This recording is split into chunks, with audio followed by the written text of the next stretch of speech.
Ahojte, vítam vás pri mojom ďalšom videu, kde tento raz nebudeme cvičiť, ale niečo zdravé si uvaríme.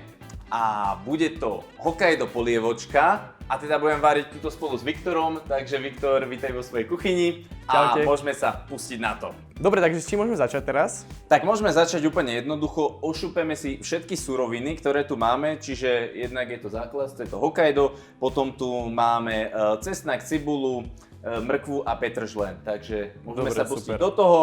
Ale Hokkaido teda šúpať nebudeme, sme sa bavili. Áno, Hokkaido nebudeme šúpať, To budeme ale krajať. akože keď chcete, tak si ho šúpte, ale my sme leniví. Aj to, ale podľa mňa ako keby reálne v tej šupke môže byť nejaká chuť alebo niečo, vieš? Že, Ale áno, áno. Že, alebo vitamíny, alebo vieš, že... Áno, naštudujte a dajte nám vedieť. Áno, akože ak by niekomu tam vadila tá šupka, tak to môže ošúpať. Okay. Ja som to doteraz robil, že som to šúpal, ale potom som si povedal jedného dňa, že proste už sa mi nechce, rýchlo som potreboval spraviť a bolo to dobré aj s tou šupkou. No. V zásade potom ju rozmixujeme, takže bolo to dobré. Alebo to môžeš ešte keď tak predsediť, ak by to vadil niekomu. Áno, presne tak. Dobre, tak sa pustíme do toho. Yes.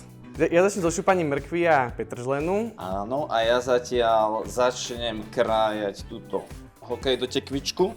To je úplná fantázia, lebo vlastne o mnoho rýchlejšie vlastne varíš, keď varíte dvaja. Áno, áno, presne tak. Ešte mi prosím podaj lyžičku. Ideme vydlabať vlastne ten stred, kde sú teda semiačka.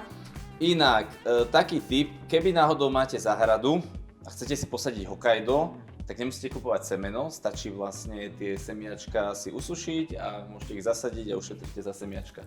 Dobre, koľko sme hovorili, že tam dáme tých stručikov? Podľa mňa daj kľudne 4, ak to má dobrú chuť. Hej.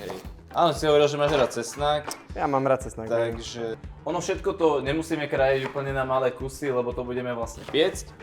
Ale teda jasne. A mixovať vlastne potom. A mixovať potom, áno, presne. Takže tie stručky cesnaku môžeme nechať akoby v celku. Áno, nie? ten cesnak v pohode a ostatné. Dáme ešte trošku. Tak. Že jedol takto Hokkaido polievku? No tak to robíš ty nie. Aha, dobre, takže zase prvýkrát. Áno, prvýkrát. Zase prvý. Jak s tým chia pudingom, tak aj teraz. Takže vieš, ja to robím tak, že ja tam mrkvu vôbec nedávam ani petržlen. Áno. A ja to vždycky všetko orestujem na pamäti hrnci, akože Hokkaido s cibulou a s cesnakom. A potom varím do zmeknutia a potom mixujem rovno už. Aha, no tak som zvedavý, že čo povieš dneska, ale malo by to byť lepšie. Tiež tento recept vlastne mi poradila moja bývalá kolegyňa, takže pozdravím Lauru. Čau. A som zvedavý, keď porovnáš. No ja som tiež zvedavý, ale tak lepšie. Už len to, že tam ako dávaš tú mrkvu a ten seler, tak bude tam viac chutí. A vývar som nikdy nedával, takže vždycky iba s vodou som varil, takže už aj ten rozdiel tam bude určite citeľný. Hej. Dobre, máme to, teraz olivový olej a osolíme.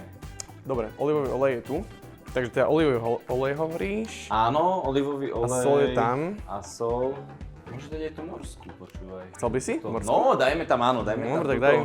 Dajme tam túto, čo to je, himalajská? Áno. Kvalitná Deluxe. Deluxe, no. Z Lidla. Takže môžeme ešte premiešať a potom to hodíme do rúry. Sme sa bavili na 180 stupňov. No, do zmeknutia. Do zmeknutia. Takže približne. No, po tom pečení môžeme povedať asi koľko to bolo. Hej, že uvidíme koľko. Ale tak asi ako hovoríš. Asi tých 30 až 40 minút. No, hej. Máme to upečené. Môžeme to dať do hrnca, presne tak. Fakt je to ešte, no. To vrie stále, vidíš? Stále to vrie, áno, presne všetko, ešte určite aj Vieš, čo mi teraz výpek, napadlo? No. Že presne, ak si chcel povedať ten výpek, že nenalejeme do tohto ten vývar trošku, poondíme s tým a takto tam nalejeme? Môžeme. Môžeš naliať ten vývar, áno, vývar dáme do... tam vývar, trochu vývaru, To schladíme trošku, tak, súpiš, tak to premondím trochu. Áno, to...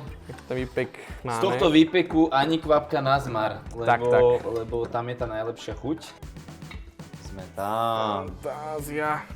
Sme tam, toto sme chceli. No a môžeme ísť vlastne zohrievať. Môžeme ísť... Ja by som trochu... Chceš to zohriať troška? Ja by som to možno hneď už išiel mixovať. Tým ponorným. A dobrá, vývar budeme prelievať. A budeme prelievať, áno, uvidíme, jak to bude. Hej. Dobre. Budeme to... Ono je to už dosť teplé, lebo... Áno, pravda. No. Ešte ten vývar tam môžeš, ona.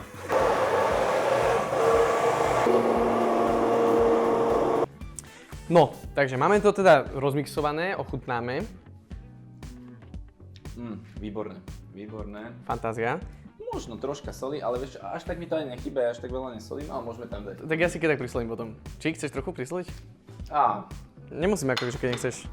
Ja som taký... Ty si taký typ, že radšej... Áno, že ja poviem štipku soli a nasypem tam, jak vždycky píši, že vodopád. Za mňa akurát, ale to je pravda, dobre, že okay. solí menej. OK. Takže... Tak čo, necháme to prevrieť ešte teraz? Áno, necháme to, troška prevrieť. Nech sa nám to... Scelí. Nie, necháme to ešte prevrieť, aby to bolo akurát... Teplé. Ale on podľa mňa to akože nejakým spôsobom ešte scelí, chápeš? Akože v tom zmysle, že chápeš, že ty to prevrieš a teraz sa akoby len rozmixovať tie suroviny. Áno. A teraz to prevrieš a musí sa akoby tak...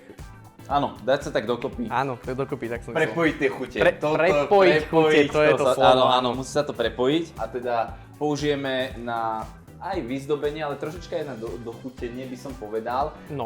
Tekvicový olej a ešte tekvicové semiačka.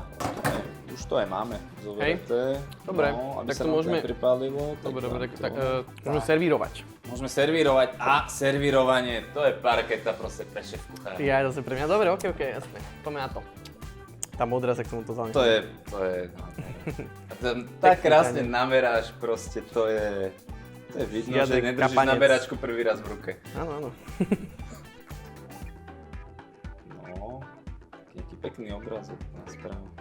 Takto semiačka ešte. Čiže nakoniec to už len teda ochutnáme a zhodnotíme. Áno, som veľmi zvedavý, lebo však prvýkrát. No, že áno, takže... A ty si robil, teda si vtedy spomínal z niečoho iného. Takže som zvedavý, že čo na to povieš. No, ja som hlavne dával aj šláčku. Ale toto je zdravšia verzia, ak si spomínal, takže tu šláčka není. Áno, je to zdravšia verzia a hlavne teda môžeme ešte povedať k tomuto, že je to bez lepku, takže bez lepku, bez laktózy. Hej. Je to aj vegán jedlo, pokiaľ teda neberieme teda ten vývar, hej. Ale tak ten môžeme vynechať. A ten môžeme vynechať, presne tak. Takže zase tiež je to jedlo úplne, že pre všetkých, myslím, že so všetkými toleranciami, alebo teda intoleranciami sa to dá jesť, takže tak. No a keď to porovnáš, tak čo hovoríš? Ja mám rád domihlké do polievku a